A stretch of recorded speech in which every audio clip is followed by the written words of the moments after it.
बिस्मिल्लाहिर्रहमानिर्रहीम अल्हम्दुलिल्लाहि रब्बिल आलमीन अल्लाहुम्मा सल्लि व सल्लिम व बारिक अला मन निस्बुहु सय्यिदिना व मौलाना मुहम्मदुन अहमदुन हामिदुन महमूदुन हबीबिकल नबिय्युल उम्मिय्युर रऊफुर रहीम व अला आलिहि व अस्हाबिहि अजमईन व बारिक व सल्लिम सल्लि अलैहि। मुअज़्ज़िज़ सामीन कराम, अस्सलामु अलैकुम व रहमतुल्लाहि व बरकातुहू। आज एक मरतबा फिर आपके सामने सूरह फातिहा का एक बड़ा खूबसूरत और अनमोल अमल लेकर हम हाजिर हैं। ये वो अमल है कि इस अमल की बरकत के साथ आप ताउन जैसी बीमारी से भी महफूज रह सकते हैं। बल्कि इसके ऊपर एक वाक़या भी मौजूद है कि हज़रत शेख तमीमी ने फरमाया कि एक मरतबा पाकिस्तान के एक शहर के अंदर ताउन की बीमारी फैल गई, लोग वहाँ पर परेशान हुए और कोई घर ऐसा ना था कि जहाँ से लाश ना उठ रही हो, मैयत जहाँ से ना उठ रही हो। तो कोई आपके पास आया और आपसे आकर जब इसके मुतालिक पूछा तो आपने फरमाया कि इसका इलाज बिल्कुल मुमकिन है और इसका इलाज अल्लाह पाक ने सूरह फातिहा के अंदर रखा है।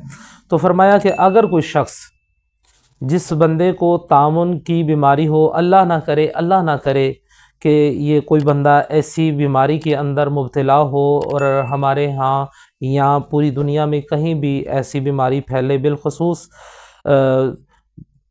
कोई भी ऐसी जगह ना हो कि जहाँ पर ये बीमारी आए, और अगर ये बीमारी आनी है तो ऐसी जगहों पर आएगी। हम तो ये दुआ करते हैं कि जो लोग इस्लाम के दुश्मन हैं, अल्लाह ताला इस बीमारी को उनकी तरफ फेर दे। जिस तरह से बहुत सारे मुसलमानों को बहुत सारे कुफार ने परेशान किया हुआ है, तो ये अल्लाह पाक बीमारी उनकी तरफ फेर दे।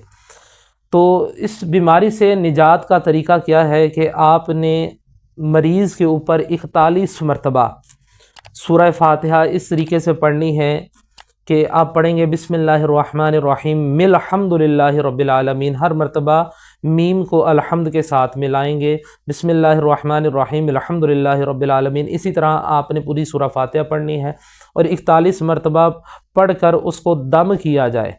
जिसको ताउन की बीमारी है तो इंशाअल्लाहुल अज़ीज़ चंद ही दिनों के अंदर, ज़्यादा दिन नहीं, 8-10 दिन 15 दिन नहीं, सिर्फ चंद दिन के अंदर अंदर वो ताउन की बीमारी जो है वो वहाँ से ख़त्म हो जाएगी, भाग जाएगी और वो आदमी मरीज़ जो हैं वो भले चंगे हो जाएंगे।